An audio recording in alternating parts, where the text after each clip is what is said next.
सिर्फ 40 दिन पुरानी शादी, खाई में मिली पति की लाश, अब मिला सोनम रघुवंशी का जला हुआ बैग। काले बैग से उठेगा पूरी साजिश का पर्दा, 7 गिरफ्तारी और अब नए नाम की भी तलाश।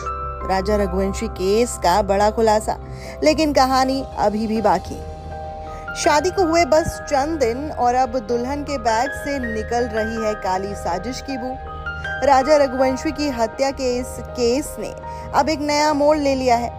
इंदौर के हरे कृष्णा विहार कॉलोनी में मिला है सोनम रघुवंशी का वो काला बैग जो जला हुआ था, पर उसके टुकड़े बोलने लगे हैं। फॉरेंसिक टीम ने उस जले हुए बैग से कपड़े, मोबाइल और गहनों के टुकड़े बरामद किए हैं और जिस शख्स ने ये बैग जलाया वो कोई और नहीं बल्कि इंदौर का प्रॉपर्टी डीलर शिलोम जेम्स है, जिसे पुलिस ने धर दबोचा है। बस यही नहीं, हीराबाग वाले फ्लैट की चाबी सोसाइटी गार्ड बलवीर को सौंपी गई थी और अब पुलिस ने उसे गिरफ्तार कर लिया है।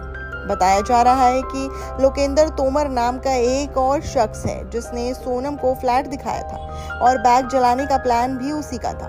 अब एसआईटी उसकी खोज कर रही है। गौर करने वाली बात तो ये है कि सोनम और उसके प्रेमी ने राजा को रास्ते से हटाने की पूरी साजिश रची थी। पहले गोली चलवाने की प्लानिंग थी, लेकिन जब वो प्लानिंग किसी भी तरह से फॉर्म में नहीं आ पाई तो फिर मेघालय ले जाकर उसकी हत्या कर दी गई, फिर उसे खाई में फेंक दिया गया। अब इस पूरे मामले में सोनम और राजा को शिलोंग कोर्ट ने 13 दिन की न्यायिक हिरासत में भेज दिया है। एसआईटी को बैग के जले हुए टुकड़े मिले हैं, जिसमें एफएसएल टीम जांच में जुटी हुई है। शिलोम जेम्स और गार्ड बलवीर भी गिरफ्तार हो चुके हैं।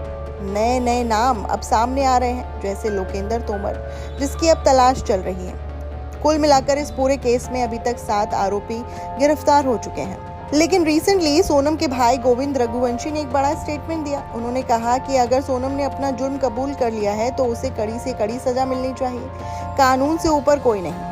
हालांकि दूसरी तरफ गोविंद खुद भी जांच के दायरे में आ गए हैं, क्योंकि पुलिस को एक फटी हुई 10 रुपए की नोट से जुड़ी संदिग्ध कहानी सामने आई है जो केस की दिशा बदल सकती है। तो वहीं राजा रघुवंशी के परिवार में भी गुस्सा है। राजा की मां ने कहा है कि सोनम और उसके परिवार को पूरी तरह से सजा मिलनी चाहिए। उन्होंने सोनम पर काले जादू और मानसिक शोषण का आरोप भी लगाया। उन्होंने कहा, हमने अपनी आंखों के सामने बेटे की अर्थी देखी है, हमें इंसाफ चाहिए। राजा की मां ने नार्को टेस्ट की भी मांग की है। फिलहाल पूरे मामले में हर दिन कोई ना कोई नया ट्विस्ट आ रहा है और जिस तरह से किरदार और साजिशें सामने आ रही हैं, लग रहा है कि कहानी अभी खत्म नहीं हुई है, बस परतें खुलनी बाकी है। आपको क्या लग रहा है, हमें कमेंट सेक्शन में बताइएगा। पसंद आई हो वीडियो तो लाइक शेयर करना मत भूलिएगा और चैनल को सब्सक्राइब कर दीजिएगा।